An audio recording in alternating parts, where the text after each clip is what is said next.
Halo, nama saya Tesalonika Shinan Mulyono, kelas 7B. Hari ini saya mau mempresentasikan tentang masa praaksara. Saya akan menjelaskan tentang masyarakat Indonesia pada masa praaksara Hindu, Buddha, dan Islam. Zaman praaksara adalah zaman sebelum manusia mengenal tulisan, dimulai sejak manusia ada, berakhir ketika manusia sudah mengenal tulisan. Secara geologi, secara perkembangan bumi dibagi menjadi 4 periode, yaitu zaman Arkaikum, yaitu 2500 juta tahun lalu. Lalu ada juga Paleozoikum 250 juta tahun yang lalu, dan Mesozoikum 140 juta tahun yang lalu, dan juga ada Neozoikum atau Kenozoikum 60 juta tahun yang lalu. Secara arkeologis, secara perkembangan manusia dibagi menjadi 2, yaitu zaman batu dan zaman logam. Zaman batu pun dibagi menjadi 4, yaitu Paleolitikum, yaitu batu tua, Mesolitikum, yaitu batu tengah, Neolitikum, yaitu batu baru, Megalitik, yaitu batu besar. Tradisi megalitik adalah membangun batu yang berukuran besar, contohnya adalah menhir, dolmen, kubur, peti, batu waruga, sarkofagus, punden, berundak, patung. Menurut tingkat kehidupan sosial ekonomi, kehidupan manusia praaksara dikelompokkan menjadi 3, yaitu masa berburu dan mengumpulkan makanan, masa bercocok tanam, dan masa perundakian. Peninggalan masa praaksara di Indonesia. Yang pertama adalah dolmen. Nenek moyang bangsa Indonesia berasal dari daerah Yunan di Cina Selatan, termasuk bangsa Austronesia yang masuk ke Indonesia secara bergelombang dari bertahap. Yang kedua adalah waruga. Bangsa Austronesia yang masuk ke Indonesia dinamakan bangsa Melayu, yang dibagi menjadi 2, yaitu bangsa Proto-Melayu, yaitu Melayu tua, dan Deutero Melayu, yaitu Melayu muda. Dan yang ketiga adalah sarkofagus. Ada 4 teori yang menjelaskan masuknya kebudayaan Hindu-Buddha, yaitu yang pertama adalah Vaishya. Proses masuknya kebudayaan Hindu-Buddha dibawa oleh pedagang India. Yang kedua adalah Kshatriya, yaitu proses penyebaran kebudayaan Hindu-Buddha dibawa oleh golongan Kshatriya, yaitu bangsawan dan prajurit. Yang ketiga adalah Brahmana, proses penyebaran kebudayaan Hindu-Buddha yang dibawa oleh golongan Kshatriya, yaitu bangsawan dan prajurit. Contoh hasil akulturasi kebudayaan Hindu-Buddha dan asli Indonesia itu candi, punden perunda, prasasti, patung, seni pahat, seni ukur, relief atau termasuk relief, aksara, dan sastra. Berikutnya adalah kerajaan-kerajaan Hindu-Buddha di Indonesia bagian 1. Yang pertama ada Kutai. Letaknya di Sungai Muara, Kaman, Kalimantan Timur. Raja yang pernah memerintah adalah Kuduma, Asmawarman, dan Mulawarman. Peninggalannya yaitu 7 Yupa. Yupa adalah tugu batu yang berfungsi sebagai tugu peringatan, dan berikut Yupa Kerajaan Kutai seperti di foto. Kerajaan-kerajaan Hindu-Buddha di Indonesia bagian 2. Yang kedua adalah Tarumanegara. Kerajaan Hindu beraliran Wisnu. Raja yang terkenal adalah Purnawarman. Mata pencarian rakyatnya adalah bertani dan berdagang. Yang ketiga adalah Sriwijaya, yang letaknya di Palembang dekat Sungai Musi. Raja yang terkenal Balaputra Dewa, memerintah pada abad ke-9 Masehi. Mata pencaharian masyarakatnya adalah berdagang. Merupakan pusat ilmiah pelajaran agama Buddha. Yang keempat adalah Mataram kuno. Berdiri pada abad ke-8 Masehi, diperintah oleh dinasti Sanjaya yang beragama Hindu dan dinasti Shailendra yang beragama Buddha. Masa kerajaan dipimpin oleh Dyah Balitung. Peninggalan dinasti Sanjaya adalah Candi Dieng dan Prambanana. Peninggalan dinasti Shailendra yaitu Candi Borobudur dan Mendut. Kerajaan-kerajaan Hindu-Buddha di Indonesia Part 3. Yang kelima adalah Kediri. Letaknya di dekat Jombang, tapi tepi sungai Brantas. Didirikan oleh Empu Sindok, sekalian menjadi raja pertama. Masa kejayaannya dipimpin oleh Raja Airlangga. Mata pencahariannya adalah pelayaran dan perdagangan. Selanjutnya adalah Madang.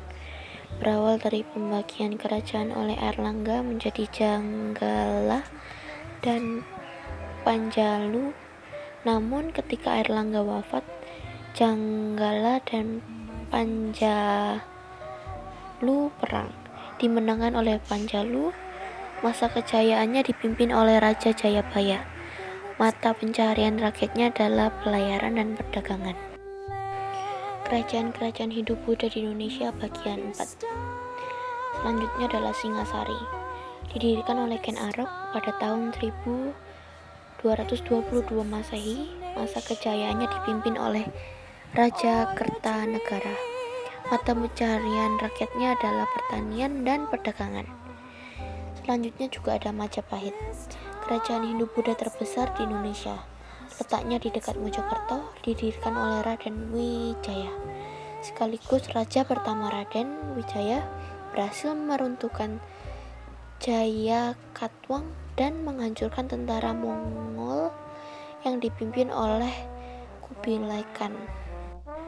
Masa kejayaannya dipimpin oleh Raja Hayam Wuruk yang dibantu oleh Gajah Mada, menguasai hampir seluruh wilayah Nusantara, dan mata pencaharian rakyatnya adalah bertani, pelayaran, dan perdagangan. Agama Islam masuk ke Indonesia pada abad ke-7 sampai ke-13 Masehi melalui jalur perdagangan yang dibawa oleh pedagang dari Arab, Persis, dan India. Islam berkembang di Indonesia melalui perdagangan, pernikahan, pendidikan, dan kesenian.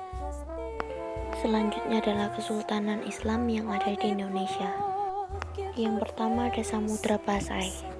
Letaknya di utara Perlak, Lok Sumawe, dan berbatasan langsung dengan Selat Malaka. Sultan yang pernah memerintah adalah Malik As-Saleh, Malik At-Tahir, dan Muhammad Malik As-Sahir. Mata pencaharian masyarakatnya adalah perdagangan lada, sutra, dan kapur barus. Selanjutnya adalah Aceh Darussalam. Didirikan oleh Sultan Al-Mughayat Shah dan menjadi sultan pertama. Masa kejayaannya dipimpin oleh Sultan Iskandar Muda. Bidang keagamaan berkembang yang didukung oleh ulama Nuruddin Ar-Raini. Selanjutnya juga ada Demak. Kesultanan pertama di Pulau Jawa, didirikan oleh Raden Patah dan merupakan sultan pertama. Merupakan pusat perkembangan agama Islam yang didampingi oleh Wali Songo. Masa kejayaannya dipimpin oleh Sultan Trenggono. Selanjutnya adalah Kesultanan Islam yang ada di Indonesia bagian 2. Banten. Didirikan oleh Fathahillah, menjadi pusat perdagangan dan penyebaran agama Islam. Masa kejayaan dipimpin oleh Sultan Ageng Tritayasa. Selanjutnya ada Makassar. Berawal dari kerajaan Goa dan Talo yang bergabung menjadi satu, dipimpin oleh Raja Goa setelah masuk Islam.